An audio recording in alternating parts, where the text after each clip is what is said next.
The following program was produced by Cinema Milkshake. What would you like to do now?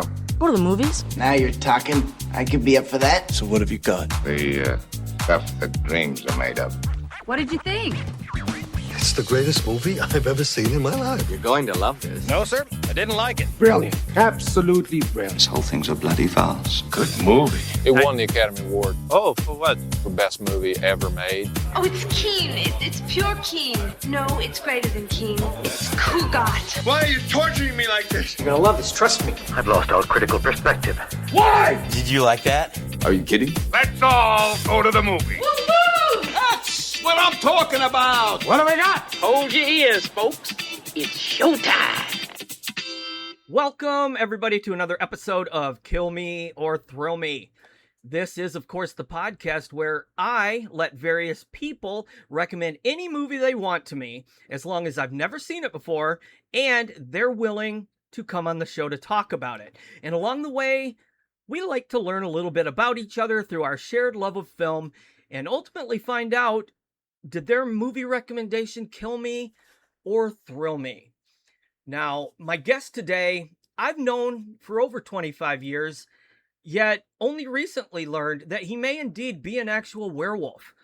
Which is awesome, because ever since I was a child, I dreamed of knowing a lycanthrope I could call friend. Not only that, he's the younger brother of one of my best friends in the world, Diana Lamphere, who's been on the show twice already.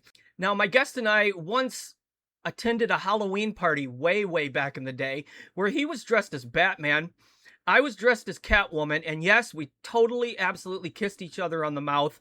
True fact, there's even a photo of it buried somewhere in the rubble of MySpace. Now, I don't know about him, but I have no regrets. Josh Giebel, welcome to the fucking show. I remember the party. I forgot about that, but I bet it was hot. Everybody applauded. Yeah. People were crying. Yeah, no. It was beautiful. I even shaved for it. Yeah. So Unfortunately, all of MySpace, it's all gone. I know. Like, that's why maybe if someone is like a virtual archaeologist, they could dig it up. Yeah, man. But I don't know. It's like there was like some crash or whatever, and everything like pre-08 just disappeared. And that sucks because I mean, I was hot before 08. You know what? I was too, actually, now that I think about Absolutely. That's why I laid one on you. I got a few more gray hairs and about 50 more pounds than I used to have back then. Girl, same. But yeah, two hot studs dressed in Batman costumes. I even had a padded bra. It was amazing, folks. That's the early 2000s. Josh, I'm so glad you're here. I am too. And this is great. Been looking forward to talking to you. Your sister actually originally said, you should totally ask my brother. And I said, you know what? I totally should. Yeah. I posted a thing on Facebook about how I was going to do some Halloween horror movie episodes in October. And you were like one of the first people to say, oh, hell yeah, I need in on that. Oh, fuck yeah. So I said, well, you know what? Let's get you on sooner than that. Yeah. So here you are. Why don't you introduce yourself to the audience and let them know a little bit about what it is you do? My name's Josh Giebel, as you had mentioned, but most people will know me by my moniker, Josh von Werewolf, bass player and backup vocalist for the Von Werewolves. Grand Rapids, werewolf punk rock / psychobilly adjacent band. Hell yeah. Others will know me as Josh Vanity, but that moniker has passed its time in the sun. I also sing for a band called the Velvet Jaguars. I've also probably been known for my Halloween Misfits / Danzig shows as Vanzig every once in a while. But yeah, mostly my main focus is the Von Werewolves, and I got another project in the works that we'll talk about in October on our Halloween special. Hell yeah, we will. Can I refer to you as Mr. Werewolf or just Wolfie? Sure. For the rest of this episode? No, that works. Okay. Mr. Werewolf, you came to me with a film called Hell Ride, and we're going to talk about that film in a second. It is a 2008 outlaw biker film that is both an updating of the outlaw biker film and an homage to the past biker films from the 1960s and 70s, biker exploitation, if you will. Yeah, absolutely. It was released under the Quentin Tarantino Presents banner. So if you've never heard of it, but you know that guy's name, you kind of know what you're in for with this. But we will get into that first, or in a minute. Before that, we have, since this is your first show, we have to do the little icebreaker game that I call Break the Ice. All right. And you are going to play my little game called Would You Rather Roulette. Okay. So I have 60 Would You Rather questions. Oh, good. Ranging from gross, silly, absurd to somewhat thoughtful, sometimes dark, sometimes grim. So I need you to give me 3 numbers between 1 and 60. Between 1 and 60. 3 numbers between 1 and 60. We'll do number 1. We'll do number 3. And we'll do number 8. Oh, wow. Okay. You're staying in the shallow end of the pool here.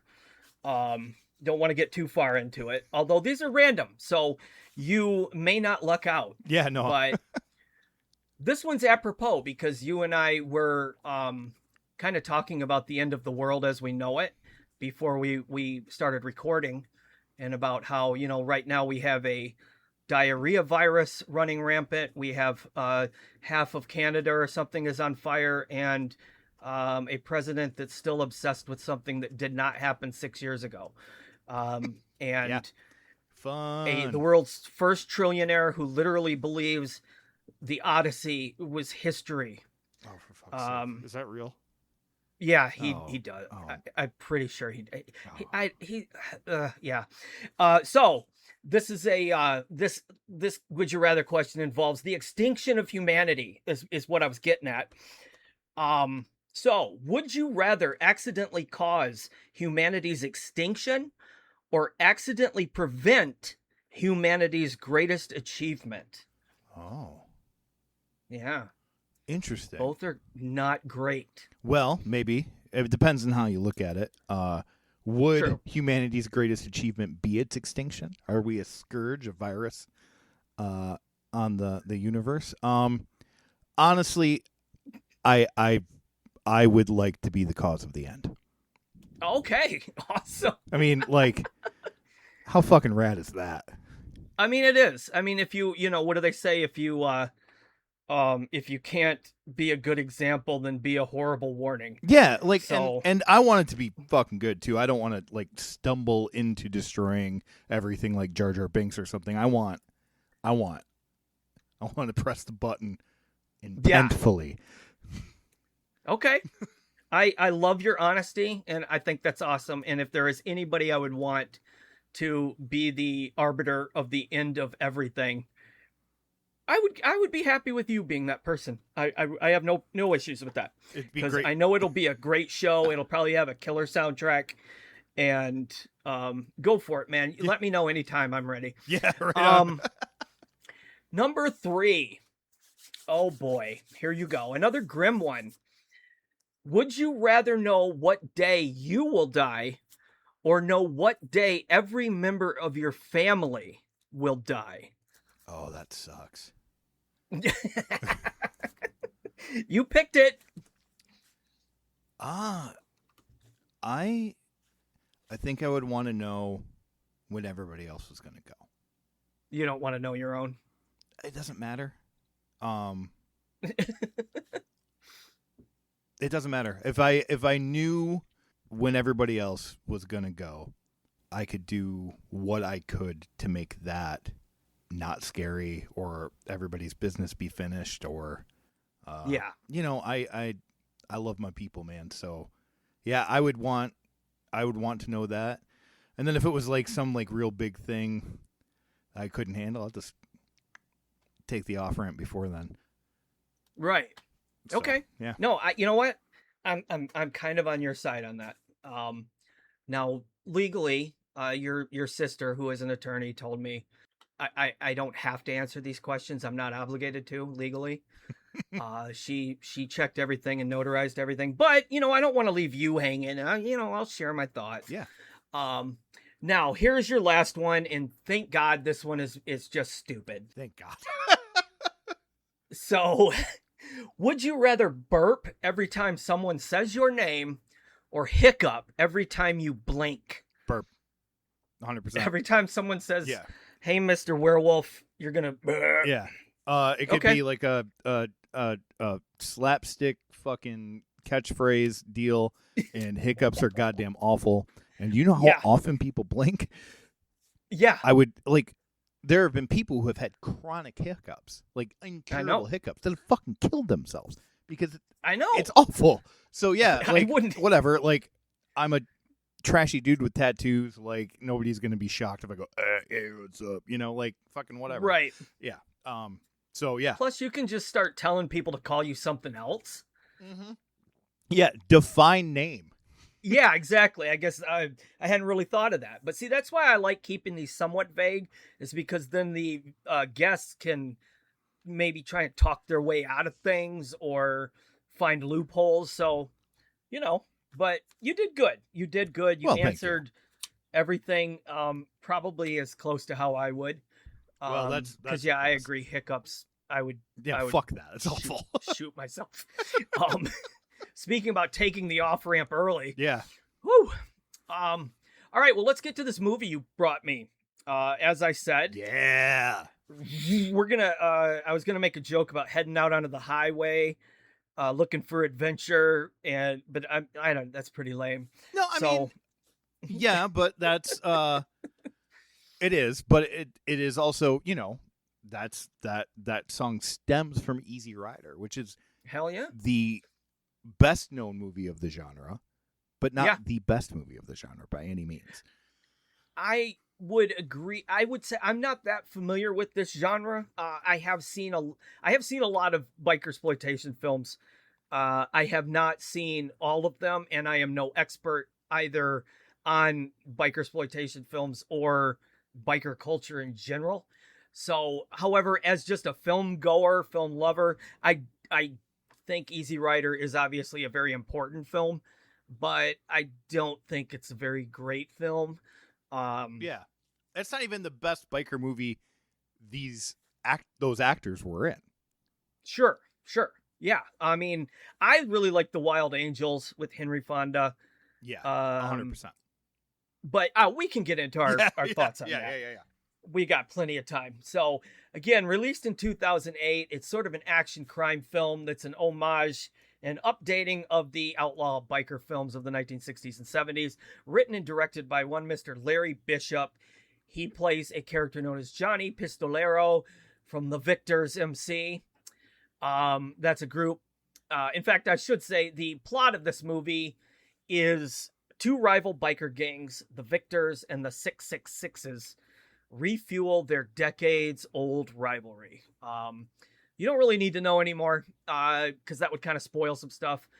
We may end up spoiling some stuff. We often do on this show, but this movie's almost 20 years old, so, you know, Now, Larry Bishop was born in 1948, and he grew up in New Jersey, and he was the son of famous Rat Pack comic Joey Bishop. Absolutely.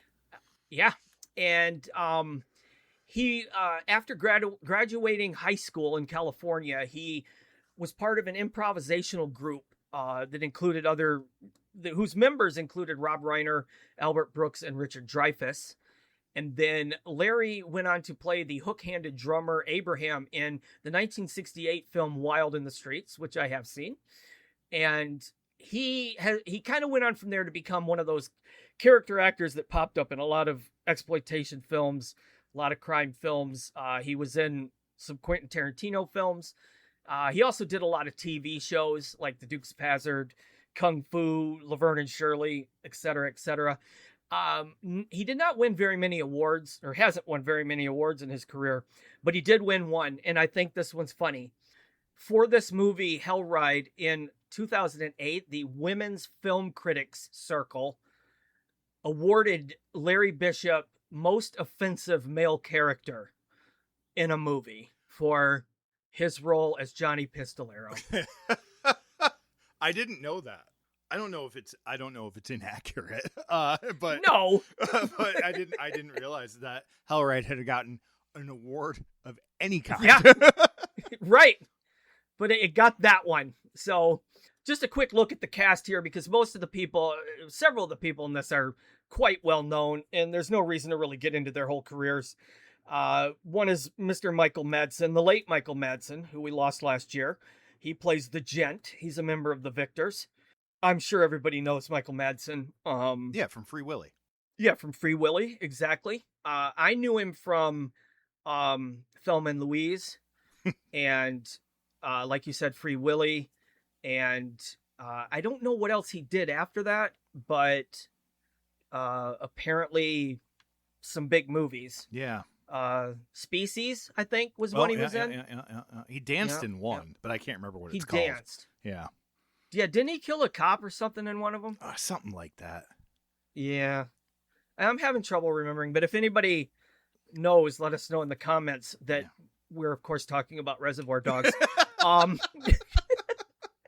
We're not that stupid, folks. So yeah, and then obviously Kill Bill, which I believe was where Larry Bishop met Michael Madsen, and they spoke of this project. We'll get into that in a little bit. Mm-hmm. We also got Dennis Hopper, as we mentioned, from Easy Rider. He plays Eddie Zero. He was in a bunch of movies that people probably remember, like Super Mario Brothers, Speed, and that basketball one, and the one where he yelled "fuck" all the time. You know, you remember that one, Josh? I do. Yeah, I do. Sucking on the nitrous and wanting to fuck everything that moves. Yeah, it's the movie about the guy who's really into Pabst Blue Ribbon, right? Yes, yeah. Pabst Blue Ribbon. No, fuck that. No, no, it's Heineken. Yeah, he hates Heineken. I screwed that up. Good job. Yeah, Heineken. Fuck that shit. That's such a great movie. It's such a great movie. I could quote that shit all day. Yeah. I remember in high school when I first saw it, and the girl I was dating, I told her, you got to watch this movie, Blue Velvet, with me. And as soon as Dennis Hopper came on and started talking, she was like, you got to turn this off, because I am a good little Catholic girl. And I was like, oh God, we broke up. So whatever. Yeah. Well, yeah. I, you know, as back in the before times when I was the baby of the group, and Baby Josh was my nickname. Often I would walk into a room and people would be like, "Hey, baby," and I'd be like, "It's Daddy Shithead. Where's my bourbon?" It's, you know, like, it's so good. Yeah, no, I love it. Next we've got Eric Balfour as Sonny Comanche Kism, and he got his start, I believe, in the early '90s on a show called Kids Incorporated. Yeah. Do you remember that show? Yeah. Yeah. I still got that goddamn theme song stuck in my head.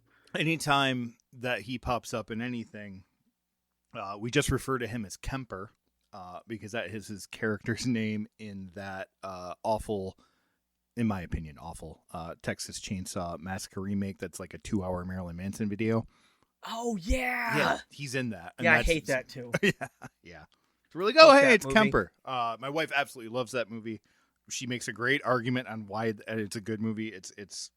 But anytime Eric Balfour pops up in anything, including Hellride, where I should call him Comanche and everything, she's like, "Oh, hey, it's Kemper on a motorcycle." You're like, "Yeah, no, yeah." Wow. Well, you know what?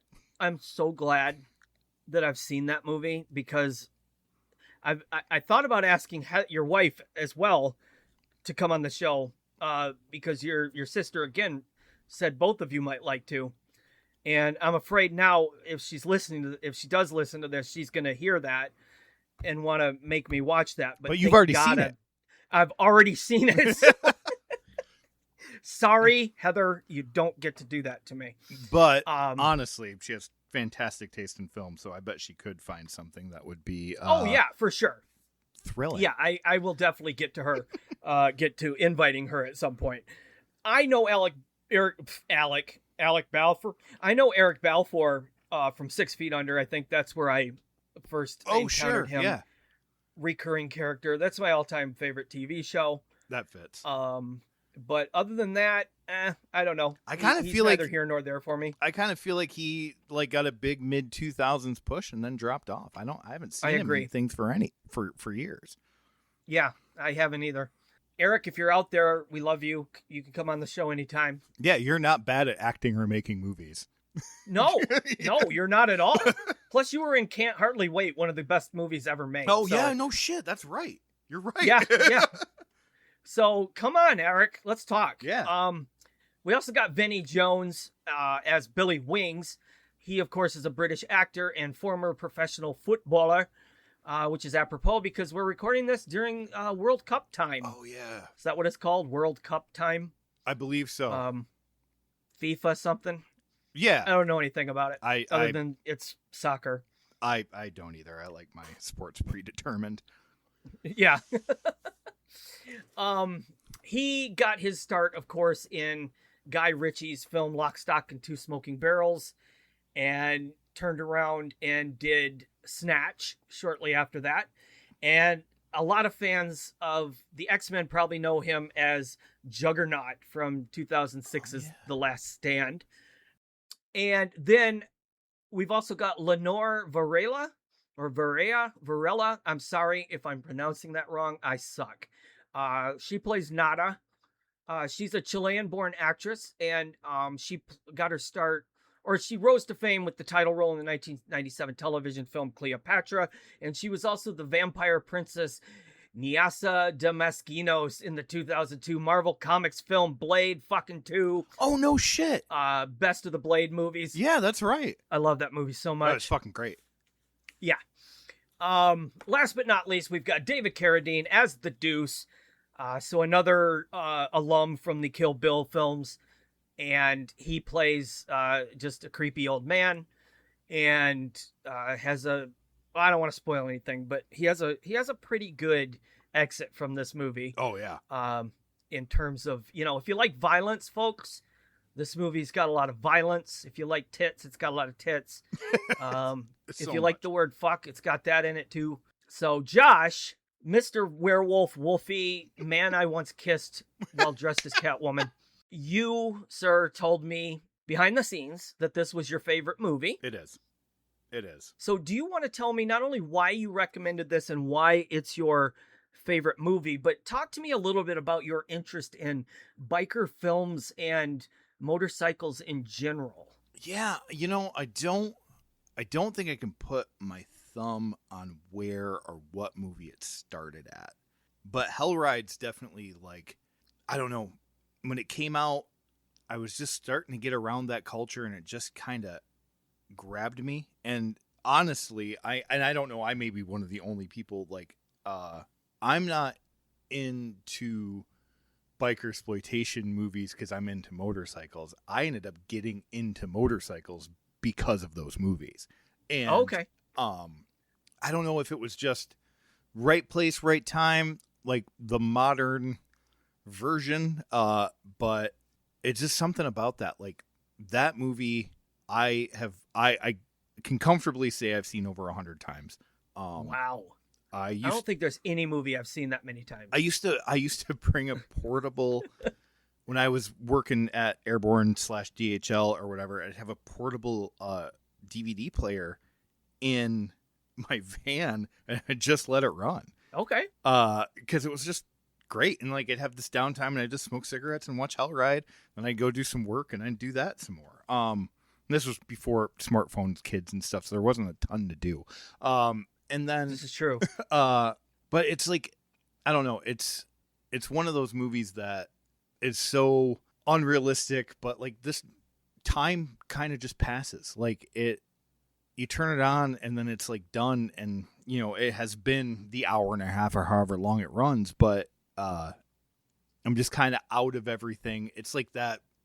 It's Thanksgiving stuffing, man. It's comfort, and okay. And yeah, man, I get it. It's not Citizen Kane, but I feel like this movie hasn't gotten its due. I don't feel like enough people have seen it, and I just really enjoy it. And I watched it in preparation for this a couple days ago. Put it on the big screen here in the theater at the Transylvanian Lounge, and I just loved it. I had a great time just sitting here on a Sunday morning, having a cup of coffee, watching Hellride. I was like, this is fucking great. And I like it as much now at 42 as I did at whatever age I was at 2008. And yeah, it's wow. Yeah. So it's almost great. 20. Yeah. Yeah. So, okay. Now, did you, you said Sunday morning, did you rewatch this before or after you went to church? Unfortunately, due to my schedule, it was in lieu of. Okay. Okay. That's fine. God forgives you. I forgive you. Same thing. Okay. Well, that's interesting. Now, so you see it as sort of, it's kind of like, at least in terms of what I thought, and I think you mentioned, it's kind of a time, it takes place in a time out of time. Yeah. Or a place out of place. Kind of like a lot of, David Lynch has that aesthetic. Quentin Tarantino often does too, where you can't really pin down the time period it's in, at least in terms of their modern, right. Like, obviously, you know, when Django Unchained took place. Yeah. And, well, honestly, you can tell the exact day that this movie takes place right from the beginning. It tells you. oh, it does. You're right. Yeah. But that doesn't. But it doesn't. It feel doesn't like matter. It. It matters Yeah. so little. Yeah, absolutely. It because I was thinking about how, like, you know, like when we were talking about Blue Velvet, and there's so many times, like, when I watched that movie, I'm like, is this in the 50s or is this in the 80s? Like, and I feel the same way about Wild at Heart. There's parts of Pulp Fiction where it's like, okay, they're obviously in the 90s, yet it doesn't seem like they're. It just so I kind of like that aesthetic because it doesn't date the movie. No. It just sort of keeps it in a sort of an eternal, what do you call it? Like a moving snapshot of a certain place and time, and more so a certain vibe. I really think you could stick this next to any of the late 60s, early 70s Larry Bishop biker movies, and it fits pacing wise and aesthetically. The only difference is the quality of camera. Yeah, for sure. Now, like I said, I've never, like, just full disclosure, this has never been a subgenre or a subculture or a culture. We don't even have to call it a subculture, just a culture that I've never really, frankly, had much interest in. You know, it's nothing against it. It's Sure. just never been my thing. But I'm also a person who's fascinated by cultures that I'm not a part of.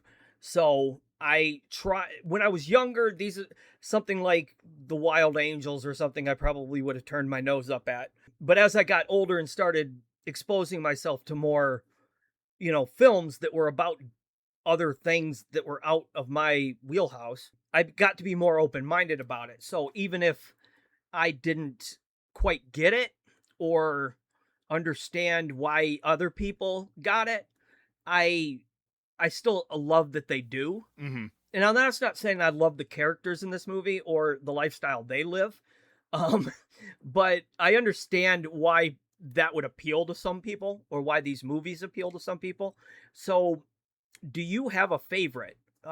Like, were you familiar with Larry Bishop before this movie, or did you kind of discover those other biker movies after discovering this one? I was somewhat familiar. Obviously, I was familiar with Larry as the guy who runs the strip club in Kill Bill. Yeah. And great character. I was familiar I was familiar with his father's work because I love weird old 60s shit like that. Hell yeah. But I wasn't necessarily familiar with him immediately as what his biker movie career was, and until I saw that. And then I went back and watched some of the older movies, and there are like some similarities in characters from those films to Johnny Pistolero. Yeah. It's and that's kind of cool. As much of a vanity project this is of Larry Bishop's, it is really a continuation of, especially two specific films I can think of, where you can watch scenes and be like, that is this this fits with Pistolero, but it also reminds me of like Pilot from Angel Unchained or The Savage Seven, which is the movie that really made this movie even happen. Right. Well, that's another interesting thing is kind of how this came to be. Right. Do you want to talk about that a little bit about how Larry Bishop and Quentin Tarantino kind of ushered this into the world through Larry Bishop? Right. So, I mean, as the urban legend goes, if there is one, Tarantino hosted a screening of The Savage Seven at his home with Larry Bishop. I believe Madsen was there. You know, just people hanging out with Tarantino, watching The Savage Seven, which I do recommend. It's not as tongue in cheek as this. It's a harder watch than it tries to be very serious, and it has moments where more sensitive viewers may not be comfortable. But Sure. Larry Bishop is in that, and he does give a phenomenal performance. But they showed that film, and he was just like, you need to bring this back. You need to do one of these again. You were great in these biker movies. You can picture him. Like, I want to see your feet, man. And, like the whole deal. And that's kind of what pushed Larry went home, and he started writing Hellride, and he wrote, directed, and starred in it. And there are some nods to the Savage Seven, especially the Cherokee Kism character. Kism is the president in the Savage Seven movie, so there's a nod there. There's also some soundtrack nods. Majority of the soundtrack is actually theme songs and stuff from other biker films from the 60s. So there are songs from Savage Seven and that one with was that Joe Namath or whatever, like CC Rider. They're all theme songs or parts from other biker movies for the most part. So it is definitely a homage to that, and them getting together and watching those and loving that brought this to bear.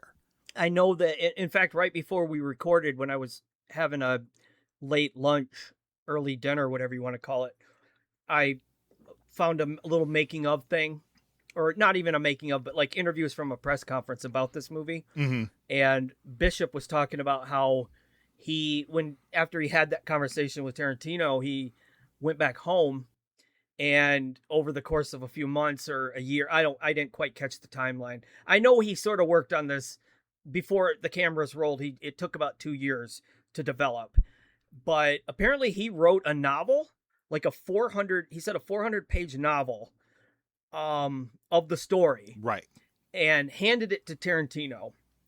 And Tarantino was basically like, what the fuck is this? This isn't a screenplay. But then apparently, and he was like, no, just read it. And of course Tarantino did, and was like, oh, okay, I get it. And voila, I guess from there they, we turned it into a script, or I don't know. I don't really know what the writing process was after that. So and I'm surprised it wasn't 666 pages, but absolutely. I know, I was disappointed by that myself. This movie was supposed to be the first of 3. This was supposed to be a trilogy. And if you look at how the movie ends, you can see how they were setting that up. But seeing that nobody saw it and didn't make any money, no.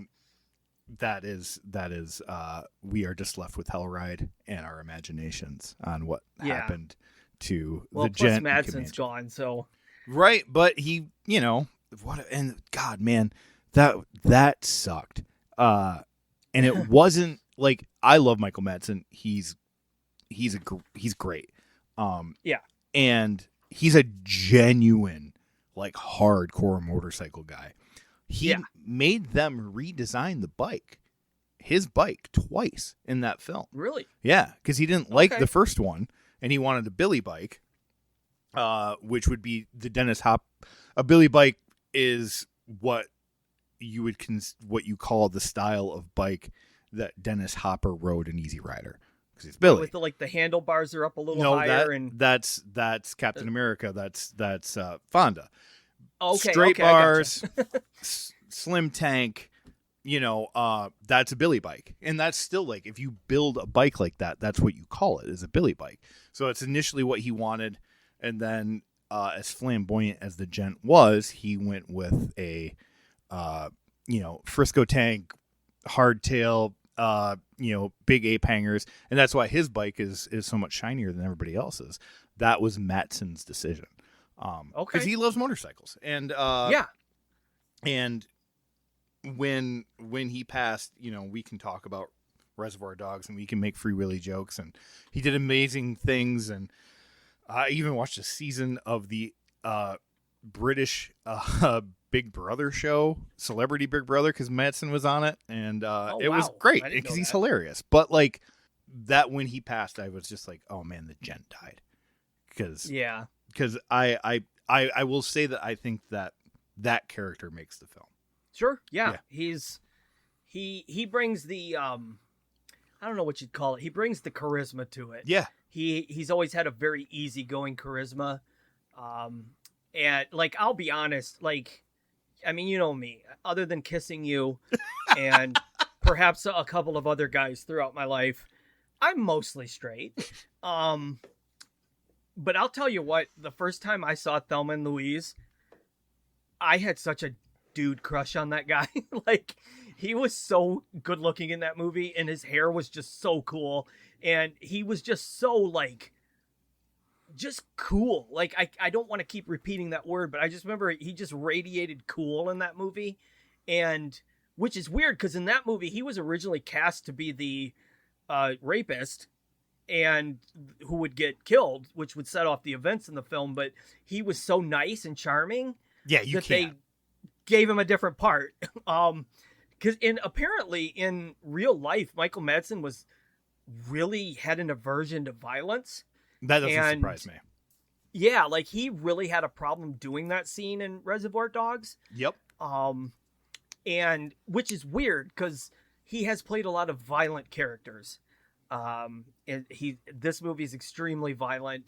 I mean, for crying out loud, he buried Uma Thurman alive in Kill Bill, after threatening to mace her.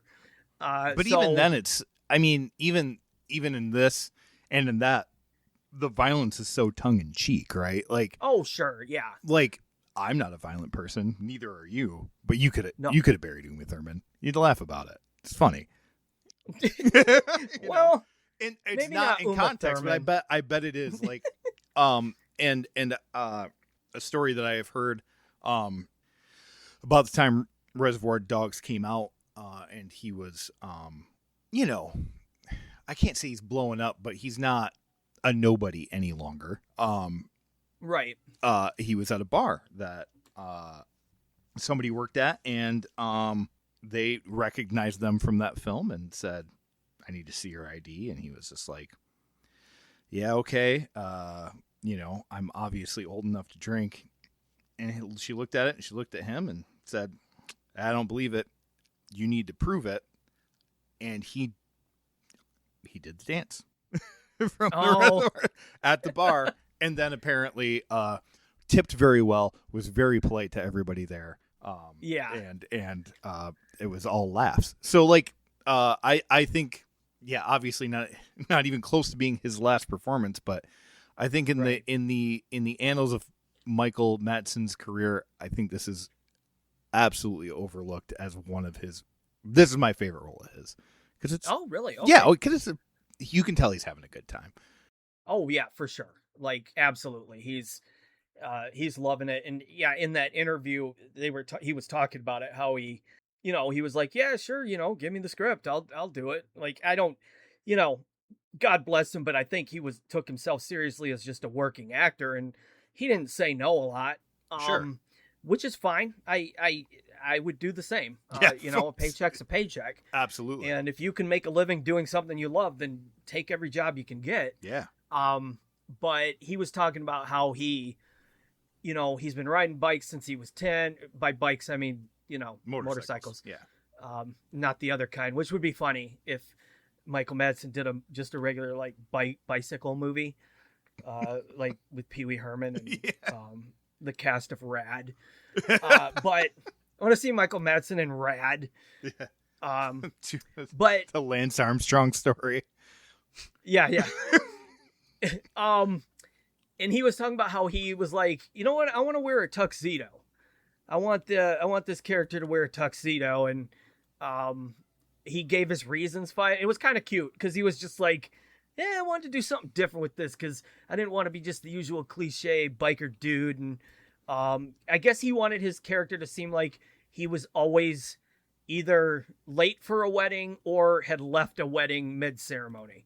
And it fucking works, man. Yeah. It so fucking works. But I was pretty sad. I know that towards the end of his life he had some struggles with alcoholism and heart problems, and we don't need to get into all that. But it'll bite you. Yeah. It's a rough ending, but he left a great body of work. Absolutely. And I think that this is one of the most underappreciated bodies of work that he left us. So compared to, because I would say that the three main characters in this, there are no protagonists. This is definitely a movie where you're not supposed to necessarily like any of the characters. You can enjoy them, you can be entertained by them, but they're criminals, they're murderers, and that's it. And this is a movie that does not apologize for its characters. It doesn't expect you to. Just as similar to a lot of Tarantino films, you're not supposed to like, the Reservoir Dogs. Sure. Or you're not, I mean, Travolta and Samuel L. Jackson are hitmen. Like they're not, you want to watch them and laugh, but you're not really want to be their friend. Yeah. And that, I would argue the fact that you were looking at it through the lens of everyday societal rules, right? But sure, in that world, the victors, they really are the good guys. No, you're right. They have, yes, there are people who get shot and people who get scalped. There are boobs that get grabbed.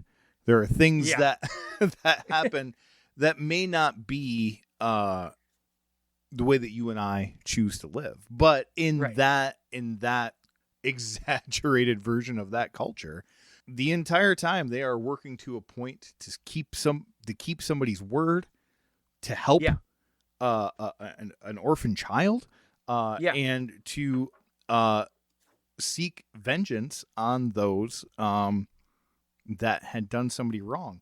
It is loosely, really very, very loosely, but somewhat referred to. It's the plot of The Count of Monte Cristo. Okay. And that's, I did not know that, but now that you mention it, the back, what we would call the bottom rocker of the Victor's Patch is like Ratos des Dante, which is supposed to be a reference, or assumed to be, never been confirmed, a reference to the Rats of Dante, like a Count of Monte Cristo thing, apparently. Okay. No, that's awesome. It is I had no idea. It is as close to that story as the Texas Chainsaw Massacre is to Ed Gein. But but it, inspired by, apparently, as rumors go. It's as accurate as Cannibal the Musical is as a biographical depiction of Alfred Packard. I won't go that far. I mean, come on, that was pretty accurate. It was fairly accurate. Okay, no, that's interesting. Because what I was going to ask is, in terms of, what could be in like you said, in the accepted textual moral universe of this film, the three guys that are quote unquote good guys are, you've got Johnny, you've got the Gent, and then you've got Comanche, and their relationship was, and I'm asking this for myself too, but maybe you can explain to the anybody listening that might not be familiar with these kind of films or this culture, at least as portrayed in this film. Mm-hmm. There's a lot of, you never know if these people actually really like each other or they really hate each other. They seem to like beat each other up with things and hit each other with beer bottles and pool sticks just to say hello. But maybe not. I guess what I'm asking, there were times where I was kind of confused as to what their real loyalties were, especially between Comanche and the Gent, because they seemed to like just really not like each other, but yet Pistolero wanted them both. And then of course this movie has a lot of twists and turns as far as who's screwing who, or you think someone's screwing somebody else over that isn't. I just kind of wanted to get your thoughts on that. And like, is that, I'm not saying is that an actual portrayal of real biker gangs, or is it sort of an exaggerated portrayal of what biker gangs are like? It's a portrayal of a lot of, I don't know, I want to say like male relationships in any subculture. You've hung out with enough punks. Oh yeah. And you have known two punk rock dudes that will hit each other and throw shit at each other and just be absolutely terrible to each other. And if somebody looked at one of them the wrong way, the other one's going to be the first one there. Right. And it's the same. It's the same it's concept. Like I am with my best friend Rick. Like yeah, I can very pick much on him and so. call him a dipshit all I want, but if somebody else does, right, they're gonna hear from me, man, because he's my asshole, not yours. It's I think it's that mentality, and there is a certain realism to that. Yes, we'll use the Danny Inferno scene as a reference with the get out of jail free card. That is, it's over the top violence and it's goofy and there's great dialogue in between. And so, it's turned up to 10. I don't necessarily think that's realistic. If somebody hits me with a beer bottle, they can give me all the get out of jail free cards they want, and I don't care how close we are. It's not really gonna fly. Maybe a candy bottle, glass bottle, like those very obviously were, but right. But I have friends that are awful to me, and I am awful too. Yeah. And I would be the first one to lay down in front or take the bullet if they needed it, and that's I think that is what that's trying to convey. Okay. I think the Gent loves Comanche like a brother, and he brought him in. They obviously had a chemistry beforehand, regardless of the angle of trying to get to be a victor. There's a real loyalty there, and that's why he's curious, but he doesn't make a negative move or try to take anything at the end. That's his friend at the end of the day, possibly more so than Pistolero. Yeah, I got the feeling that Pistolero probably kept everybody at a real distance. That fucking machismo, I am not emotionally stable enough to tell my male friends I love them, so I hit them kind of mentality, which is, I think, what their relationship between the Gent and Comanche portray. Which is an interesting dichotomy, if you will. Ooh. How they treat each other, the men treat each other in this movie, and then how the men treat the women in this movie. I definitely want to get into that. Yeah. It's, again, I'm not a queasy person. I know what I'm getting into when I watch something like this. I've seen enough exploitation movies. Oh, yeah. To know what the game is. Although it is a little weird in 2026 to just see how many grab them by the pussy moments are in this movie. I think that's to a point, that's the problem with the movie, right? Like, yeah. And it's not because nudity and overt sexuality is a problem. No. It distracts from the movie and the story, because it is like, you can tell I'm a dirty old man and I wrote and directed a movie, and I am going to put myself in as many love scenes as humanly possible.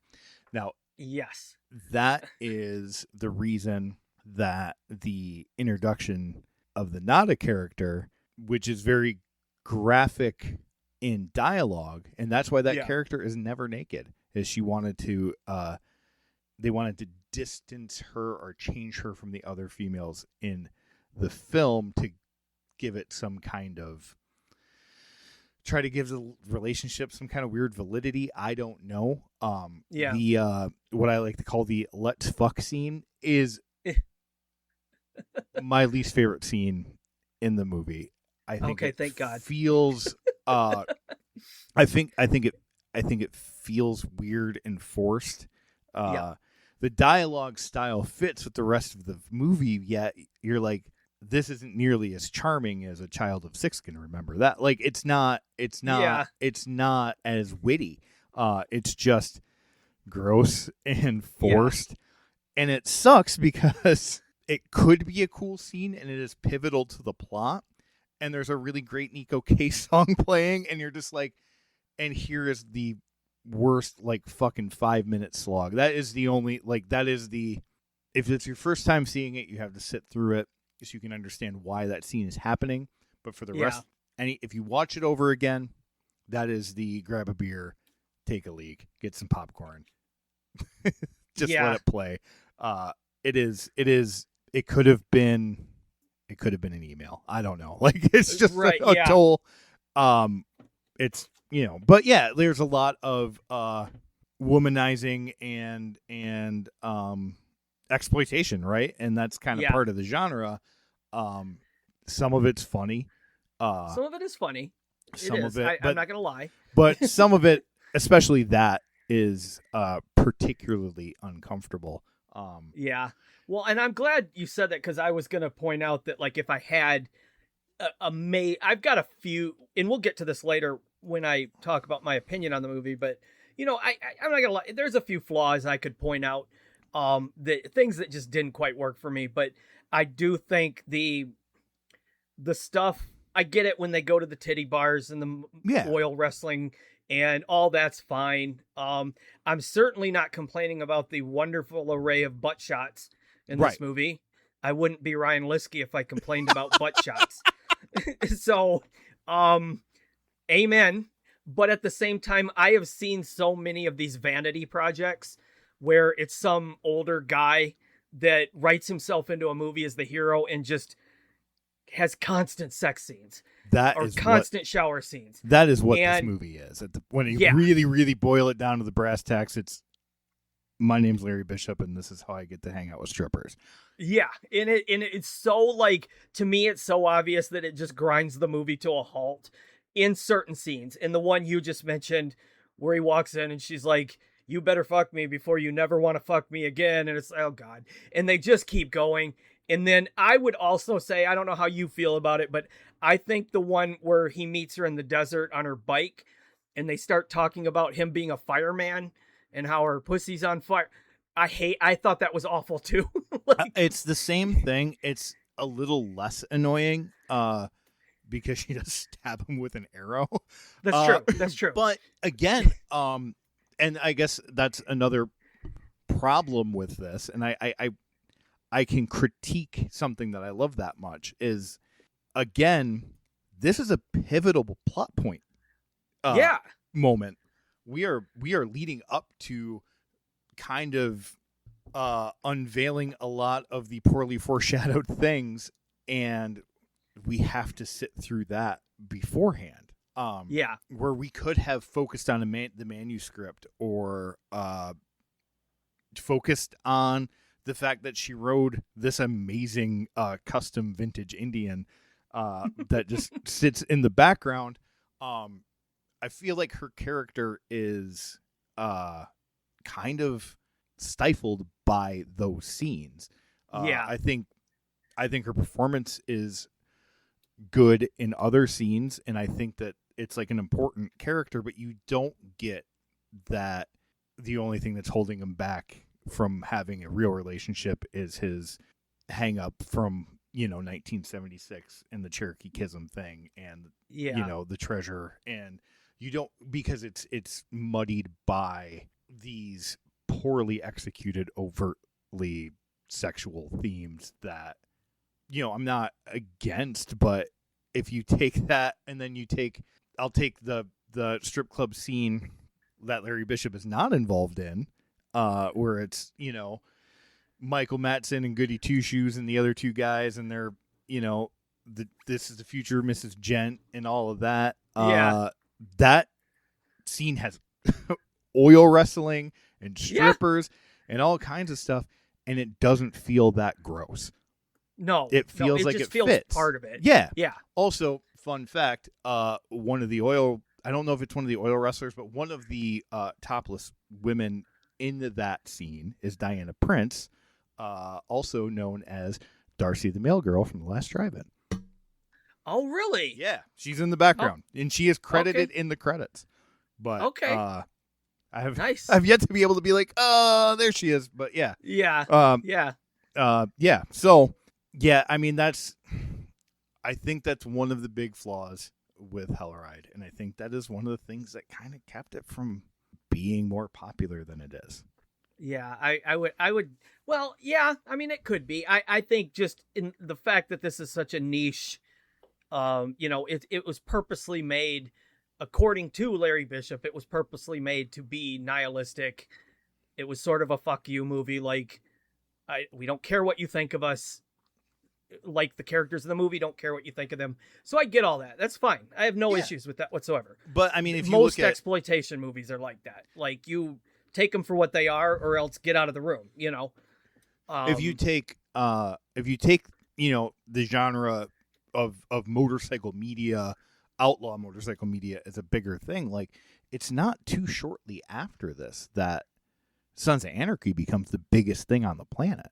Right. And arguably, this is better and more accurate to that lifestyle in a weird way than Sons of Anarchy ever was. Okay. But it's just, I think it's things like that where you're suddenly shifting from third to first gear. It just feels unnatural, and you feel like you lost the flow. You just went from this really great scene where you're making jokes about dust to, Yeah. Yeah, and I think that's where it just kind of bugged me, because it felt like these were the scenes Larry Bishop really wanted to just be able to say he did that and had a woman talk to him like that. Yeah. I don't know. Like, it's just, and I'm not opposed in general to directors having things in their movies that, I mean, obviously we all know Tarantino loves feet. Right. And he doesn't, although as a filmmaker from several years ago, I never did any real butt shots. I don't know why. So I never worked my own fetishes into my own movies, but fine, more power to you. I don't care. But those scenes were just, and it wasn't even that they were off-putting. They were just like, what do the kids say? Cringe. Yeah. I honestly hate to get all Gen Z about it, but that is really the best description, right? Like, yeah, you could have gotten the sexual tension, the overt whatever. I know that they were trying to shoot for she is as equally powerful in her femininity as he is in his masculinity, but they missed the mark, and it just feels awkward. Yeah. And it takes you out of the film for a moment before it puts you back in. Right. Yeah, no, I would agree. It probably is overall the one thing I truly just dislike. Yeah. No. Like, I hate the what we call the I want to fuck scene. It's like, oh, okay. I'm gonna go grab a drink. Like, yeah. As soon as you see the inside of the Adobe in that pool table, I'm like, all right, I gotta go. I have fast forwarded through that if I didn't have to, just because I don't want to deal with it. And again, it sucks because the soundtrack song kicks ass. Yeah, it's a good song. I was like, that's kind of like, I was like, after a while, I stopped even listening to what they were saying to each other, and I was just like, oh yeah, Nico Case, let's just chill. Yeah, cool. Well, I wanted to read you a quote. Actually, this is from an interview that Larry Bishop gave. I forget the magazine, so sorry. But this is kind of how he sums up the movie, and I wanted to get your take on it. What he says here. We've kind of already covered some of this, but so he says, and I quote, "The movie itself is not interested in what anybody thinks about it, so it's psychopathic in that sense. It's not particularly interested in, it wants you to come to it rather than it come to you. A lot of movies come to you. When the movie starts, you know what they want you, you know that they want you to like them. That's not what a motorcycle movie is, and that's really not what Hellride is. That doesn't mean you can't like it. It's more like a take it or leave it. If you want to personify it, it's like take me or leave me, which is really the way I feel a motorcycle movie should be. That concept is not for everybody. A lot of people want you to be desirous of their approval, but that's not a motorcycle movie. It should be just the people that really, really dig it. A core audience that really, really digs it, and it's not everybody's cup of tea. We don't want it to be everybody's cup of tea. I guess that's the best way of phrasing it. So do you think if that's sort of his artistic thesis going into this, do you think it succeeds in that? Do you think this is a movie that's like take it or leave it? Like if you don't. No, I mean it's the same, and we've all met these people. It's the same person who's goth because they really, really want attention. I don't care what anybody thinks because I want everybody to think of me all the time. Yeah. It's that. Yeah. It's not Larry Bishop doesn't want you to like the movie. He wants to make it as stream as possible. He wants to be out there as much so you like it and pay attention to it as much as humanly possible. Yeah. And it's like I don't care. You care so fucking much, we can tell. Yeah. So yeah, no. Yeah. Do I think that that's true about this film? No. I also don't think that that's true about any biker movie. No. They or Jesus fucking Christ, man. Like, or any biker. Like my Harley Davidson is loud and bright red and covered in chrome and flashy as hell. It's not like that because I'm trying to go unnoticed in traffic, you know? Right. And yeah, it's like, I don't give a fuck what you think. I really care. I really want you to come up to me in the parking lot and tell me how cool it is. Yeah, absolutely. Yeah, exactly. That's exactly what this is. And maybe that is the best personification of motorcycle culture there is. Oh, I don't care. Sure as shit you do. You've spent thousands of dollars on making people care. Yeah. And I don't know any custom bike builder to friends I have that are in legitimate 1% motorcycle clubs that would argue that fact. Okay. You know, like, well, I don't care what society thinks. To an extent, you sure as shit care if we think your bike is cool. Like, you know, it's the same thing. So, is that the canned and correct response? Yes. Is that the truth of the matter? Absolutely not. Right. It's like getting a tattoo and then being like, no, nobody look at my tattoo. It's like, well then. Yeah. Yeah. No, look at my fucking tattoos. Yeah. I spent a lot of money on them. Like, yeah. Yeah. I don't dress this way to blend in, guys. Like, come on. You know. I'm not making this podcast because I don't want anybody to listen to it. Right. It's the same thing. And you can say, oh, it's my art and I do what I want. And to an extent, that's true. I have seen your art.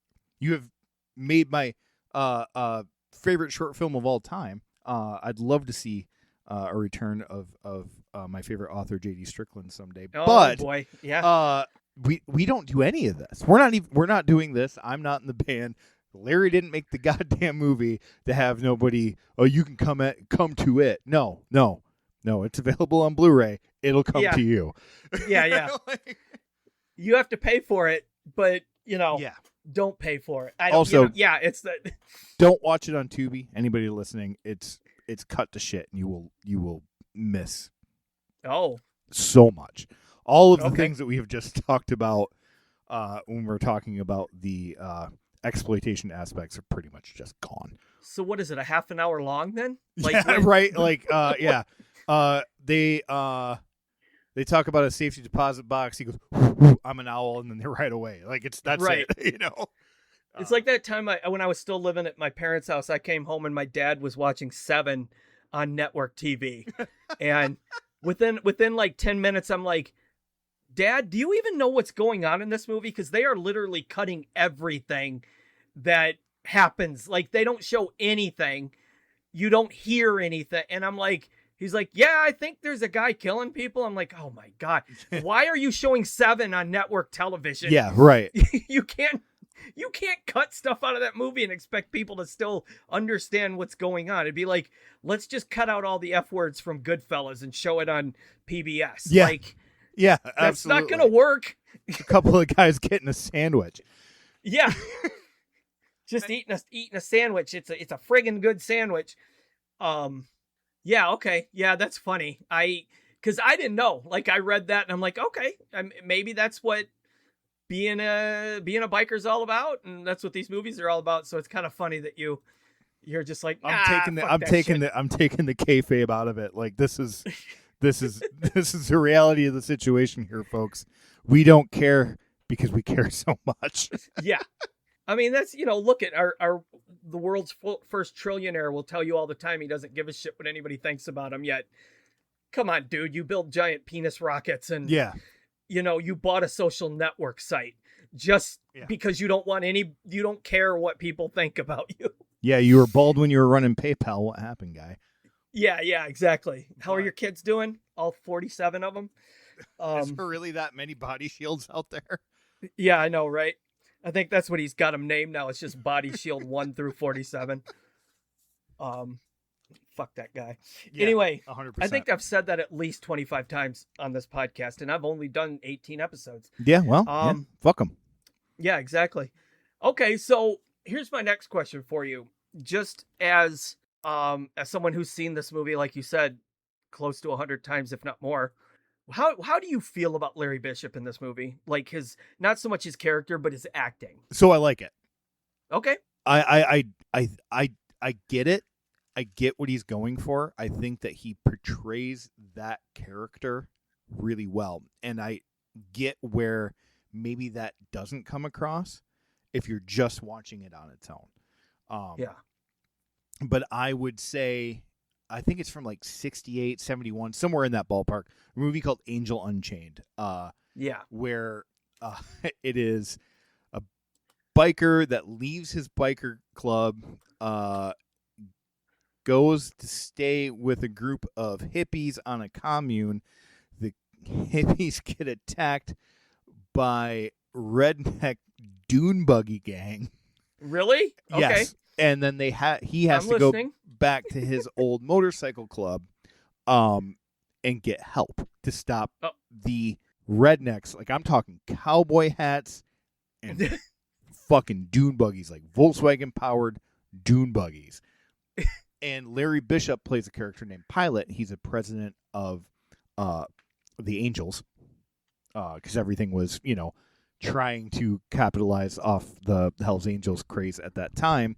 And that character is what I picture what Johnny was like in 1976 compared to what he's like now. And you can see that the delivery that Pilot gives in some of his bigger, more dramatic scenes in that old movie, it's the same tone as when Larry walks in to the hotel room where the Deuce is, where he's like, "Hey, Deuce," like the voice drops, the gravel goes away, kind of that veil drops for a moment, and so I kind of pick up what's happening. Like, he's so I think that his performance honestly is really good. I would like to see what it could have been with an outside lens. I think there's a lot of really interesting, I think there's a lot of foreshadowing and a lot of clues in that movie that are poorly executed, so you can't pick them up. The kid's bike on one side says Comanche, on the other side says Trigger in the very first scene in the movie. Yeah. On the bicycle. And you're like, okay, I've seen this 100 times. I get this now. But it's not given space to breathe or enough attention. Okay. I think Larry's performance is pretty great. I enjoy some of the one-liners, some of the, even the dust scene where he's, they're doing their little fucking banter thing, and then he laughs and get the fuck out of here. It's genuine. Like, yeah. I would have loved to see that. I think it would have been better with outside direction. Okay. That was going to be my next question. Yeah, like if somebody else directed the movie, I think it would have added to it. I think the story that he wrote's good. I just think it gets muddled because you're doing three things, man. Yeah. But the moments that he really is focusing on the character, I think that I think it's great. I Okay. For the most part, I love Pistolero. Okay. No, thank you. That actually gives me a different perspective on it. Because I was kind of wondering while watching it, like, okay, is he not paying enough attention to his acting? Is he maybe paying too much attention to his directing, or vice versa? And that can happen a lot with actor-directors. Sure. I could there are imagine. very few that can do it well. Yeah, I mean, I can't even begin to fathom the amount of work that is. Like, yeah, that's why I've only ever given myself like tiny little bits. Yeah, because that's in movies. That's fun. Everybody wants to see the director cameo. I don't care what anybody says. You want that, but to direct and star and write a movie when you really, I don't think, have done two of the three things. It's a big thing to take on, and I assume that probably everything suffers a little bit.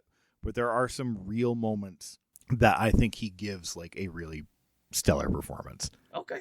No, I definitely appreciate you kind of explaining that sort of crystallizes some of my thoughts on it. Just in terms of what I mean, again, I'm seeing this for the first time. Right. I'm not at all that familiar. Like, up until I started researching Larry Bishop, I didn't know that much about him. Like, I knew who he was. I knew I'd seen a ton of the movies he's been in. And I knew him from Kill Bill, but again, this is his first time I've seen him that I was aware of that he was the lead character. Yeah. And I don't think there probably aren't many that he's like the guy. Yeah. I can think he's of definitely this. A character actor. Yeah. This and Angel Unchained, arguably, but even then he's really supporting to whoever the random stone-jawed 70s guy who didn't make it that played Angel, you know? Yeah. That Don Stroud is the guy that played Angel. Okay. Well, that's why you have a movie podcast. Well, no, that's why I have Letterboxd. I mean, to be honest, I do know who Don Stroud is. I know him a lot more than I do Larry Bishop, but I'm just looking at it. Yeah. So it wasn't... I didn't pull that out of my ass. I should have let you believed it. You should have. But absolutely. No, I'm not that good, dude. That's Rick Reed you're talking about. Shout out to Rick Reed. Yeah, shout out Rick. I've actually I've had a couple of these movies you've mentioned, The Savage Seven and Angel Unchained, have been on my watch list for years. Because I remember back in the early days of, the big DVD boom in the early 2000s, and a lot of these labels were re-releasing just shitloads of exploitation films from all the different. Cheap. Yeah. And they started releasing a lot of the biker films. And I remember picking up a couple, mainly intrigued by the posters. A lot of the poster art on these things is so fantastic. Good. Like Hell's Bells is still one of my all-time favorite posters. I do not like the movie that much, but that poster is one of my favorite sexy posters of all time. And the amount of times that my band has ripped off the Werewolves on Wheels poster is... Oh, sure. Just like, fuck, we have a song about it. I know. Those are our stickers. It's like, the poster's better than the movie, which the movie's great. Yeah, the movie's great, but the poster is far and away better than the movie. But most of these are like that. That's the whole fun of exploitation movies. Is the movie going to deliver on the poster? And that's fine. I go into it knowing it's not gonna, but loving it anyway. Again, out of those ones I watched, there were a few that just, to be honest, bored me to tears. Oh yeah. They were very cheap, just a lot of riding around, fighting, whatever. Yeah. And some of them, like if you're into motorcycles, you also can be like, they don't care about motorcycles. Yeah. I think about Russ Meyer's Motorcycle, which I know people love. I don't think it's that great, but those are like one step above mopeds that those guys are riding around. These like one cylinder fucking like Italian bikes. Like, there's no biker gang on the planet that does that. There's a couple in Hellride too. There's like a weird old dude that I feel like works at the Napa down the road on a dirt bike. That's part of the 666ers. That's like floating around in the background. It drives me fucking crazy because there are some really nice motorcycles in that movie. Yeah. And I'm like, and there's this guy on like a fucking Kawasaki dirt bike that looks like he's in a Napa, and I don't understand why he's so prevalent, like so close to the camera all the time. He must have maybe he did the catering, and that was his he gave him a discount if he could be in the movie up close to the camera. Yeah, or he's got like the boom mic duct taped to something. Yeah. He has to be able to run and grab it if it starts to fall. The extra is carrying the boom mic. Wouldn't be the first time I've seen that done. Believe it or not. So, but just from talking to you, I think I'm definitely gonna maybe move those up on my list. Angel Unchained and the Savage Seven, because I'd like to get I should maybe go back to some of these and check them out. Because like I said, I do love the Wild Angels. I think that one's pretty great. I think that might be. There's an argument to be made that might be the pinnacle of biker cinema. Oh, really? Okay. It's so goddamn good. Yeah, it's so goddamn good because of Bruce Dern. Yep. Like every other movie that's good because of Bruce Dern. And he's dead through half of it, which is great. And he's and it's not it's not like an uplifting film or even like Hellride, which has some anti-heroes and you kind of get behind. Like nothing good happens in that. Again, not for the emotionally squeamish, but his speech that when he reads from the Harley Davidson service manual, they play that on a loop in the museum, the Harley Davidson Museum. Oh, do they really? Okay. It may be like, again, we talk about Easy Rider, but Blue is much more of a real motorcycle character. I've met that guy. I haven't met Captain America. You know what I mean? Yeah. Well, because I honestly think Wild Angels is a way better film. Yeah, 100%. Maybe and not, the bikes are cooler. Yeah, and I mean, you can't beat Peter Fonda, Nancy Sinatra, and Bruce Dern for just like coolness. In 1966, that's like a trinity of just cool. Yeah. And yeah, I love that Bruce Dern is like Weekend at Bernie's through half the movie, and they're just tearing up this church to celebrate his passing. And yeah, it's fantastic. And again, there's not really anybody likable in it. Not at all. It ends on an extremely bleak note. Oh yeah. But that's why I like it. So what's the other one? I don't know if this counts as a biker movie, but there's a film I personally love to death called Girl on a Motorcycle with, what's her name? The one that was dating, the Mick Jagger. Yeah. I don't know if Faithful. I don't know if you can count Girl on a Motorcycle. Yeah. Because you probably can't. It's not Motorcycle Club enough. Right. If we're talking just, if we're talking about the genre and people who haven't ever experienced it and they like good movies, not necessarily like the big great things that we like, Willem Dafoe and The Loveless. The Loveless. Yep. That's probably actually more of the quintessential, like more realistic. What was it like to, be a motorcyclist in the early days, in the 50s, in the late 40s? Stylistically, Robert Gordon, one of the greatest rockabilly musicians of all time, is also, does the soundtrack and is in the movie. That's a place to start. You won't like any of the other things that you watch because they're all bad in comparison. But and also the complete opposite side of the coin about the movie that we're talking about, right? Yeah. No, that's I like that. I like Catherine Bigelow anyway. And it's just interesting that was her first film, and I think that's Willem Dafoe's first film too. I believe so. He may have done one more before that or a TV show. Because he also did The Hunger right around there, but he only had a bit part in The Hunger as like a street thug.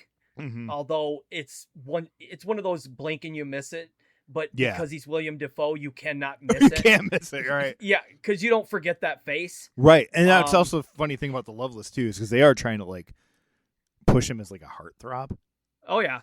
and he's not. No. Not a bad looking dude. I think he's just an interesting looking dude, and not he ain't Tom Cruise, man. Like you aren't getting the Rock Hudson heartthrob leading role out of Willem Dafoe. But that's kind of why I like it. Oh yeah. Yeah, it's like as a guy who is most definitely not a Brad Pitt level heartthrob, I kind of like when women appreciate a weirder looking dude. That's how I've managed to have some relationships in my life. Yeah, fair enough. So, especially back in those days when I was thin and wearing cat suits. I mean, even the guys wanted to make out with me. It was a great time, man. Great time to be alive. Yeah. It's all been downhill since. Thanks, Trump. I have been curious the entire time. Oh, yeah? If I have thrilled or killed you with Hellride. Well, if you killed me, I do ask one favor. Prop me up on a church pew, tear that fucking place down, and burn me in the ruins, and then just ride off on your bike and keep going, and just let that be how you destroy the world. Like yeah, you said fair you enough. Were gonna do. I'll start with you. Start with me, my dead body in a church, and I don't know, spit like really cool as you're driving away. Just and I don't know, in honor of me, crank some, I don't know, Helmet or something. Sure. It's probably not your band, but I like them. I don't dislike Helmet.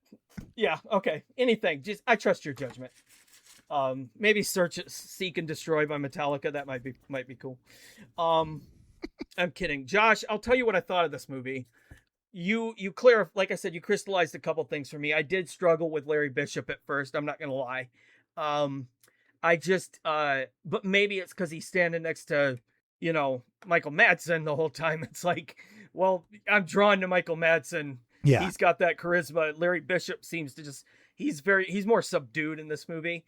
But eventually I warmed up to him, but I was at times thought maybe, like you said, if he had just starred in this instead of directing it, he might have been able to put more into it. Or maybe that is the character. You've given me food for thought. I've only seen this once. So, I trust your judgment on it more than I would my own, because again, I don't know much about this culture or these movies. And other than those scenes I mentioned before with the really bad pussy eating fireman dialogue, I didn't mind this. In fact, I thought it reminded me a lot of a Western. Would be my way of entering into it. And I think a lot of biker movies, even a lot of modern action films, they have a lot of DNA they share with Westerns, I think. Oh, 100%. And, like, you could even say this is like a modern day Western, because instead of bikes, it'd be horses, right? And in Westerns, there's somebody that wants vengeance. You never know who to trust. And you've got your guys that are loyal to one another. There's betrayals. There's somebody douses a woman in gasoline after slitting her throat, and you got to go get them. Yeah. Yeah, this was pretty brutal. Like I kept going like, Jesus Christ. Like I've seen some shit. Like I've seen some extremely violent movies, but every once in a while I was like, holy shit. Okay. You're going to douse her in gasoline after you slit her throat, and her kid's right out there. Okay. That's where we're going with this. Gotta set the plot up somehow. Yeah, but okay. And then they walk in a room and they're just like, Michael Madsen plugs a bunch of dudes, and then he's like, looks at Larry Bishop. He's like, oh, I'm sorry, I got a little carried away. And they're just like, could you save some for me next time? And it's like, finger got stuck. Okay, I get where we're at now. Yeah. Like, okay, I know what we're into. And it's definitely, one could argue this is maybe a little too much like Tarantino, that Bishop was definitely trying to ape that aesthetic and feel. Oh, yeah. But I don't have a problem with that. I've borrowed and stolen lots in my own work, so I'm sure we all have. So overall, yeah, I did enjoy it as a movie, as sort of a Western with motorcycles, if you will. Again, I loved the butt shots. I love the violence. I did like the ending a lot. In fact, once it really gets going at the end there with when they find out about Comanche and they got Carradine tied up in a hotel room, and I was like, okay, I'm intrigued. I'm following this mystery to the point where when all that started to go down, I was like, okay, this is great. This is what I want. It's just slightly bad people doing really bad stuff to really bad people, and let's just let them thin out the herd on their own, so to speak. So, because I'd rather those guys I don't feel like are gonna kill me, right? The gent and them, they might scowl at me, but they're gonna let me go. They're gonna make fun of you. Oh yeah, let them. Yeah, but Vinnie Jones is gonna kill me. Absolutely, just because he's dick. Yeah, and so I'm glad. Some of the characters could have used a little more development for me. Like we talked about with the woman, the Nada. Yeah, Nada. Yeah. Vinnie Jones's character. He's just playing Vinnie Jones. He's just every Vinnie Jones character. Yeah, with a harpoon gun, which is great. But I didn't really get a feel for who he was or why he was in the movie, and that's fine. I don't need to know. But on a critical level, I'm like, oh, what was he doing? And then Dennis Hopper, cool, but I don't know that he needed to be in it. Yeah, I mean, whatever. We didn't even touch on Hopper, like, who is probably the most realistic, like, old school biker character in it, where he's just exhausted with the whole goddamn thing. Yeah. Just leave me the fuck alone. Jesus Christ, I've been doing this for 40 years. Yeah. Like, what is he? Well, at one point he's even like, there is no brotherhood of bikers. It's all bullshit. He's just like dismantling the whole mythos of it. And Hopper's great. I mean, I never complain seeing him. Yeah. I mean, so, it's no Space Truckers, but he fucking rules. It's no Space Truckers. You know what? You're goddamn right. There's very little in life that is Space Truckers. Space Truckers exists in and of itself. That's right. And I'm just glad when other people know these movies that I feel like I'm the only one that's ever heard of them. Well, I couldn't. I would have never gotten here without you. Let's not. What's the weirdest thing I ever showed you back in the day? Like, fuck. There's not even thought that comes to my mind, and I will probably have to make sure not everybody in my family listens to this now. Well, I mean, Mom's cool. It's fine. Anyway, I walked in to my apartment, where I was roommates with your at the time girlfriend and some really good friends, and everybody was hanging out. And I was just coming down from a pretty great mushroom trip, and there it was, Ishi the Killer. And it was just the worst fucking day of my life. I remember that. Oh God. I tried to rewatch that recently. And all I was like, okay, it's been a very long time. And there's like a remaster version, and people do talk about it, and I'm in a different place, and I can handle fucked up films because it's about like how they're made and what are they trying to get, and it's not about the fucked upness that I don't get off on just seeing people get chopped up with heels and seeing nipples get cut off. I made it like 15 minutes in, not even far enough to have anything really weird happen, and I was just like, all I can think about is how terrible I felt and how uncomfortable I was in that goddamn couch in the room full of people, and I was like, I can't do this. So that is number one. For those who don't know me super well, you're welcome. I don't like things near my eyes. Yep. So Ryan and Rick decided that it'd be great to just have every eye torture scene ever put on celluloid edited together, and then Clockwork Oranged me at their apartment and made me watch the whole goddamn thing. So those that's the answer to that question. That would have been Lucio Fulci's Zombie. That was the start. Yeah. Yep. I remember because my aforementioned then girlfriend put me up to that.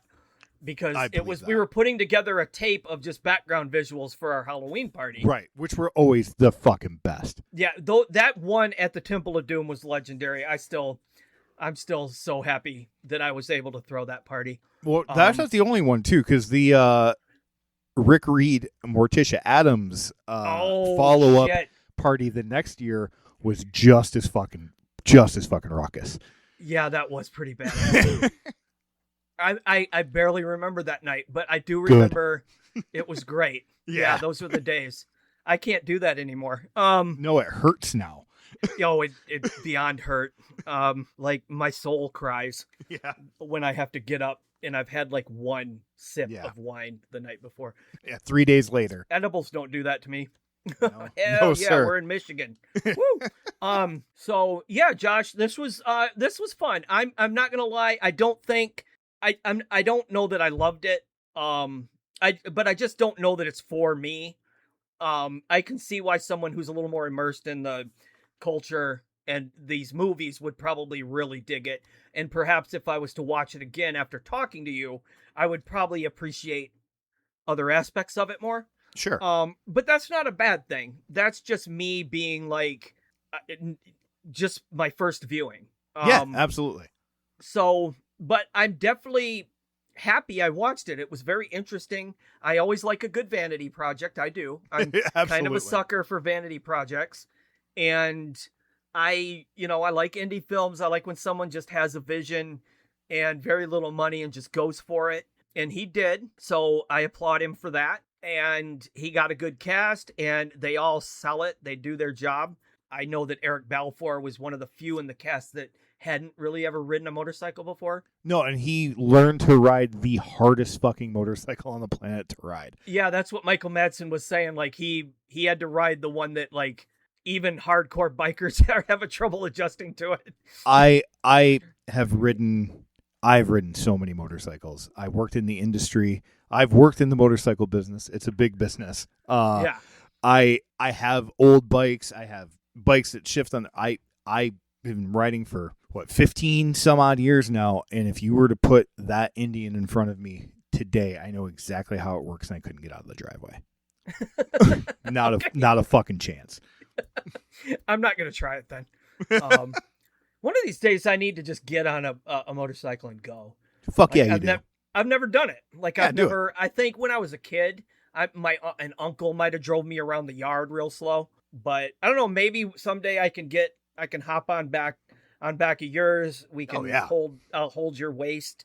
I'll dress as Catwoman again, and we'll see what happens. We can go nuts to butts anytime, man. I got no problem. Nuts to butts.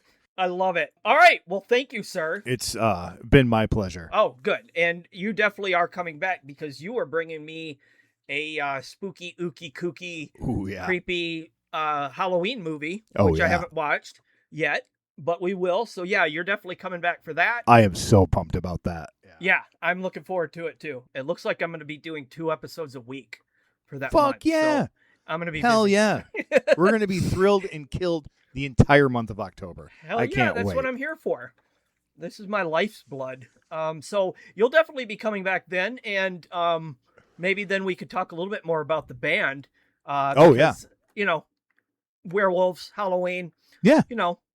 So why don't you remind everybody about the band and let them know where they can hear the music? Yeah. So the Von Werewolves, you can find us on all social medias. Spotify, our full-length record Earth ADD is on there. We released that on Halloween during the pandemic. Our single The Burbs is up on there, which is our one of our only non-werewolf songs, and our homage to the greatest Tom Hanks movie and most underappreciated Carrie Fisher performance, The Burbs. Hell yeah. We are we're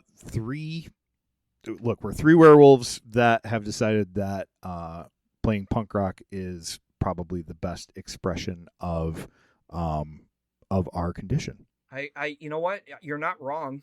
Yeah. I think lycanthropes just need to have guitars in their hands and just sweating Yeah. And We were kicking people in the face. We were given the affliction, if you want to call it that. No. You know, untraditionally, but it has, as it has progressed from a genetic experiment that the Hair Club for Men did in the mid 80s, where they took 3 young children and injected them with some DNA from famous radio producer Wolfman Jack to see if they could start a different hair growth supplement or whatever, and they accidentally made 3 werewolves, one of which the hair growth part worked. Yeah, I can see it. Yeah. But yeah. So that's what we're up to. We are working on new music currently. We are hoping to have a new EP out or something at some point. Working title being Legacy of Mediocrity. But yeah, you know, 3-piece horror punk band. We're a lot of fun. We have a lot of fun doing it, and being a Von Werewolf is my favorite thing. It's what you were born to do, dude. It absolutely was. I think when you come back in October, we're gonna let the listeners hear some of it. Yeah, hopefully I'll even have something. Maybe I'll have something new for it. So yeah. We'll see. So Josh, thanks again. I'm gonna let you get going. Enjoy the rest of your Friday night. You as well, man. I'm going to go eat some ice cream. Hell yeah. And it was great just to spend the time. I hope to see you. It's been quite a while. I agree. Always great to see you. Yeah, man. This is fantastic. I love this project. This is a great podcast. Thank you. Like and subscribe,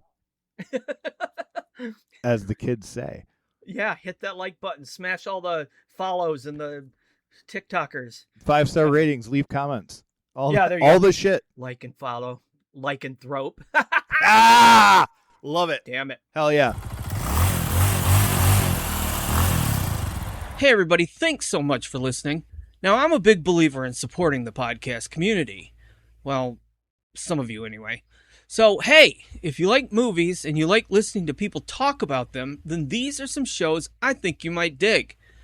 If you want silly, irreverent discussions about strange cinema from all over the place, check out the Dog Zone 9000, hosted by former Cracked writers Sean Baby and Robert Brockway.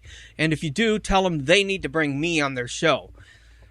We've also got Watch Skip Plus, which is also available on YouTube, Night of the Living Podcast, The Gentleman's Guide to Midnight Cinema, and my personal favorite, the Not a Bomb Podcast with Troy and Brad.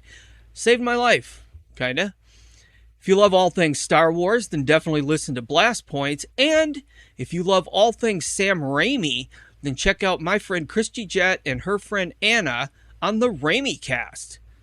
Back over on YouTube, you can check out the Two Johns and their show, and now for something a little bit different. Of course, I also co-host the Unidentified Flying Podcast with my BFF, Rick Reed. Aboard the Lexaproteus 4, as we journey through the science fiction films of the 1950s, year by year, movie by movie. And, well, last but not least... If you enjoyed this program, you should totally follow it online. Oh, yeah. Now you're talking. So where are you? Go to Facebook, Instagram, Blue Sky, Letterboxd, and YouTube. Cool. And search for Cinema Milkshake. Do it. Yeah, we'll give it a whirl. Why not? And Like, follow, share, and leave feedback. you tell the world. You certainly don't have to, but it would be a whole lot cooler if you did. Believe that shit. Word. Oh, that's good. Until next time, don't let the bastards grind you down. Listen, don't get prancy with me, kiddo. Keep watching movies. Dude, that movie was fucking sweet. In fact, your fucking ass it was. And, most importantly, dear listeners, What's up? enjoy every milkshake. I feel like something incredible is really gonna happen here. Ooh, that's a bingo. I'm disgusted and repulsed, and I can't look away. What is this, some kind of a joke? Some sort, yes. Bravo! You're mocking me, aren't you? How dare you! Do you know anything about the art of film production? Well, I like to think so. Direction, the acting, the storyline, that shit was bad. Wow. That was fucking trippy. Yeah, boy. What did you think? I can't talk about it anymore. It's giving me a headache. Why don't you knock it off with them negative waves? That's part of your problem, you know. You haven't seen enough movies. All of life's riddles are answered in the movies. I had enough. I give up. I want to go home.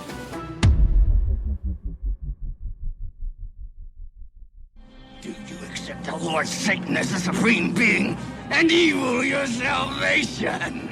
I've been meaning to, but I've just been so busy I haven't had a chance to get around to it.